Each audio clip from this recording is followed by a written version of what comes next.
I want to start with a film I've seen recently. I believe some of you have seen it. It's called Inception.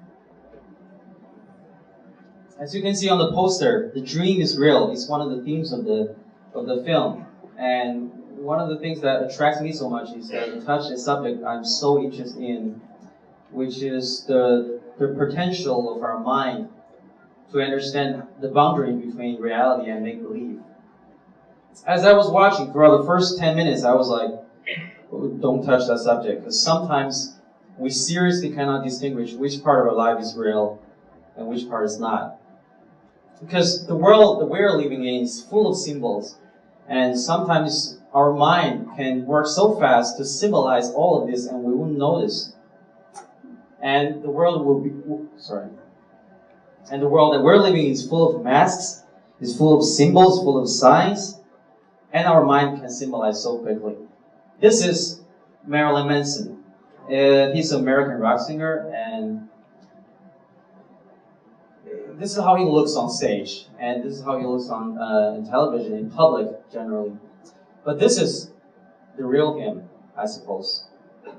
And let me ask you one question. If you run into him on the street, which one would you recognize? Is the role-playing one or the real one? Let's take a look at this clock. What does it remind you of? You have to pick up your laundry, you have to pick up your girlfriend, or both. Yes, time. It reminds us time. But hold on, does it remind us time where it is the time itself? Where you're looking at your watch, you're watching the time, or you're watching a simple machine? That's just a machine, that doesn't mean anything.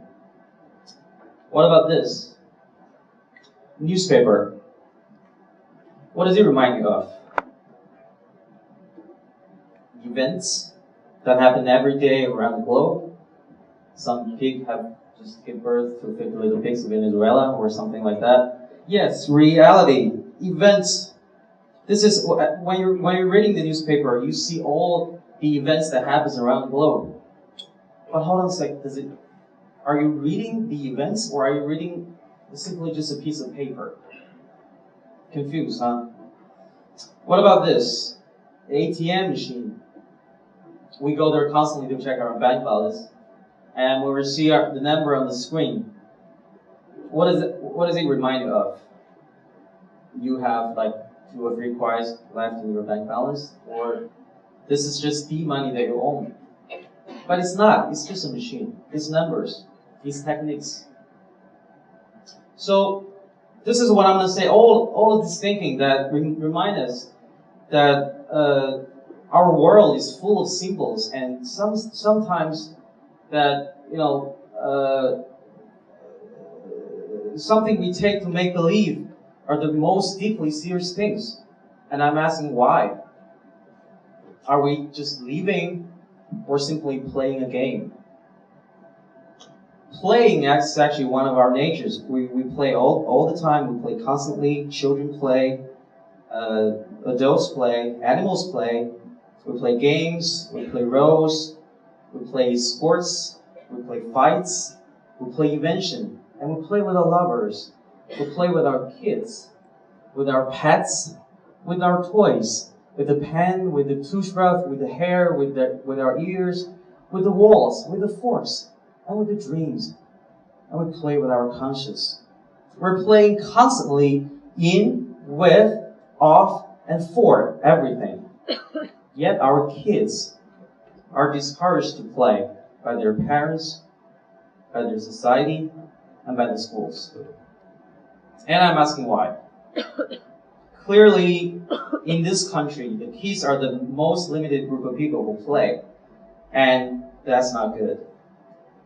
So, we're almost forced to say that our education has problems, but what are they?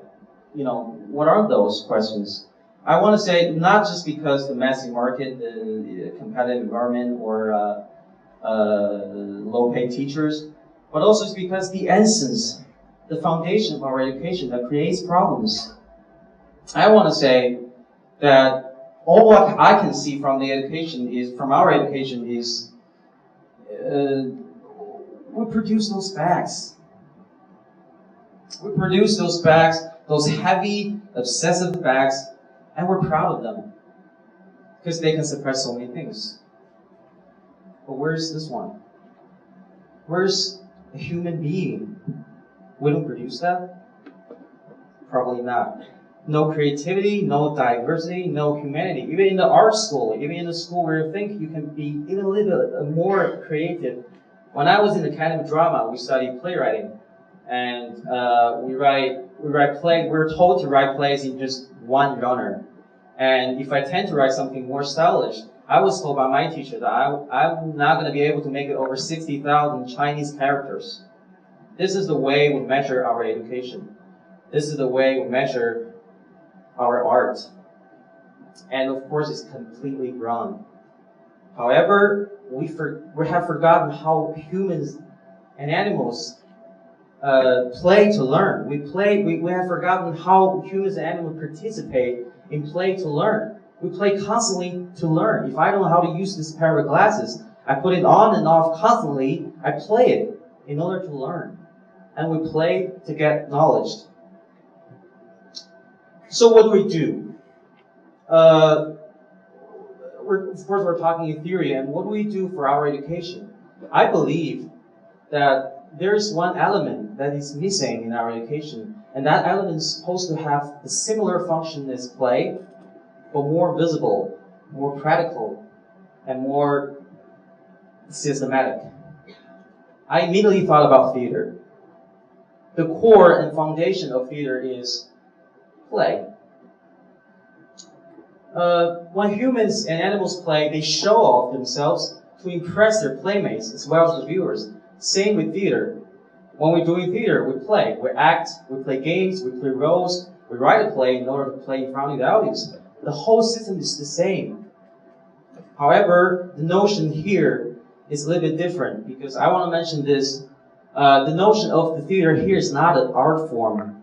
It's rather, it refers to a range of motivated activity that associate with our educational achievements rather than aesthetic showing. So that is to say that in our education, that if we can make the kids to do theater even live it, they're not necessarily have to be a performer. They're not necessarily lead them to be professionals, but to improve their own characters. I don't know how many of you know the story of Hansel and Gretel. It's a fairy tale from the Brothers Grimm. And it tells a story about Hansel and Gretel. They are brother and sister. They live in the forest with their father and stepmother. And they're very poor, so the stepmother decided to abandon them. And the boy overhears the conversation between the father and the stepmother. And he started collecting those pebbles and put them in his pocket. And the next day when they're being thrown into the deep forest, he puts all these pebbles on the road to mark the way back. And of course the next day the stepmother said, I'm going to throw them even further. And the boy collects a piece of bread and he puts all these crumbs on the road. But however, accidentally the crumbs are eaten by some birds, so they're lost. And they have to survive by themselves. And of course they meet with the witch. Every fairy has there's a witch. And of course the witch would like to eat them. And they fight with the witch and they win. And they finally get themselves home. So I want to mention this because you can probably see a lot of cartoons or books that adapted from this fairy tales. Sorry. But I want to mention how theater can make this thing better, because when you're watching a cartoon, you're passively accepting the philosophy of the authors. I mean, for the kids. And even they feel like, I don't agree with this, they cannot change that. But theater gives you a possibility to change that. When we're doing this story with our kids, first of all, we testify every possible situation in this story. And we start to ask ourselves, of course, and ask our kids, why? Why stepmother? Why in almost every fairy tale there's a stepmother who is bad? Is this fair to all the stepmothers? No. And this is not fair to our kids. And why they have to abandon them? Just because they're poor? Just because they're not related? Or just because she wanted to? What is poverty? And what does it mean to a family? And if we have to abandon both of them, why? Is there a possibility that we abandon only one of them? And if so, who will be abandoned? And why? We testify, before going into the story, we testify every possible situation of the story, and we make the kids to simulate that, but rather not to perform that. When they're performing, we're guiding them not to perform accurately, but rather to make them understand the process of testifying, thinking, and transferring. So, I want to say that at the end of course, they will get a chance to play almost every role in the story. And I want to mention this because, of course, they will speak as if they were Hansel and Gretel, but also they will speak as they were the stepmother. And even though you don't agree with her, and when you're performing, when you are the stepmother, you have to defend yourself, you have to protect yourself, and you have to make a very strong reason to convince others that you have to abandon them. And this is not easy for kids. This is not even easy for us. But they have to do that because they get the chance to see things from a different point of view. It's very hard. It's easy to say for us, I'm thinking from your point of view. But actually, when you are performing that person, when you're performing that role, you automatically have to think from her side. You have to think that, okay, maybe I just want to abandon because I didn't have a good mood or something like that. You have to make believe. You have to make people believe that you are that person and you have a strong reason that you want to protect them, you want to abandon them. So, throughout the whole process after the session, the Hansel and Gretel changed. It's not the original Hansel and Gretel from the Brothers Grimm, but it's rather the Hansel and Gretel that based on their own imagination, that based on their own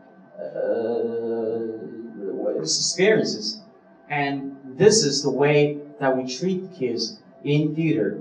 And I want to say, of course, they will learn some of the acting skills or writing skills or playwriting skills or whatever. It's not that important that they can do it. It's important they have to think.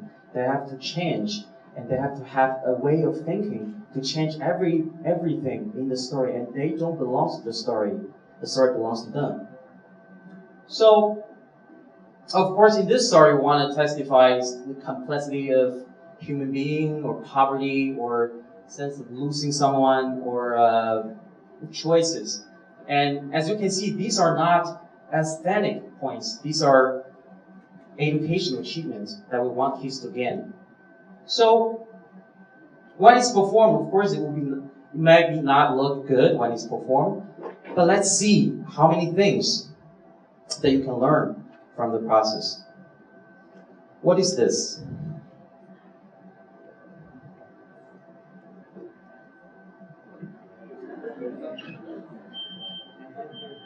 I once had a student, he was always shy and he wouldn't want to be involved, and usually he would just sit there and just be completely silent. And there's one day we were in the middle of the story, and then he raised his hand and said, "I want to say something." And of course, he get a chance to say something. And he said,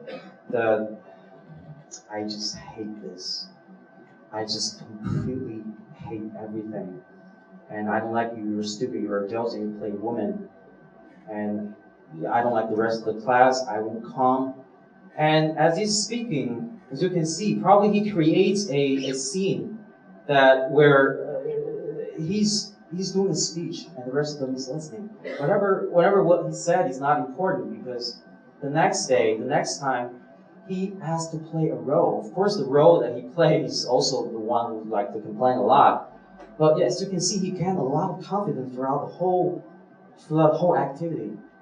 This is what theater gives you. Problem-solving skills. As you can see, probably in every theater is built on conflicts. If there's no conflicts, there's no theater at all. There's no story at all, and there's no point to watch that. So, and every conflict is built by several problems that the character needs to solve. So, the process of doing theater, the process of exercising in theater, the process of thinking in theater is the same process of the problem being solved.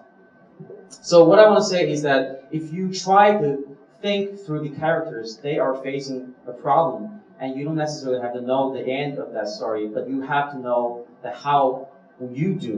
What will you do if you are the character? So this is also what theater gives you, the problem-solving skills. Collaboration. Of course, in theater, there's not just you, and you're not just watching. You have to collaborate with others. You have to know. You have to communicate with others. You have to know other needs, and sometimes you have to learn how to compromise. And sometimes you need to know how to work with others in order to improve yourself. So this is also not easy to do, but this is also what theater can give you. And these are, of course, not all of them, but as you can see, all these qualities are not just for theater people. And I want to say this is the point of our education. It's not just for aesthetics. It's for everyone. It's for everyone who want to be a fine graduate, who want to be a good person, who want to be a qualified employee. This is what you need, and you can get it from theater. And finally, I want to say that we kind of used to forget how similar our way of educating is to theater.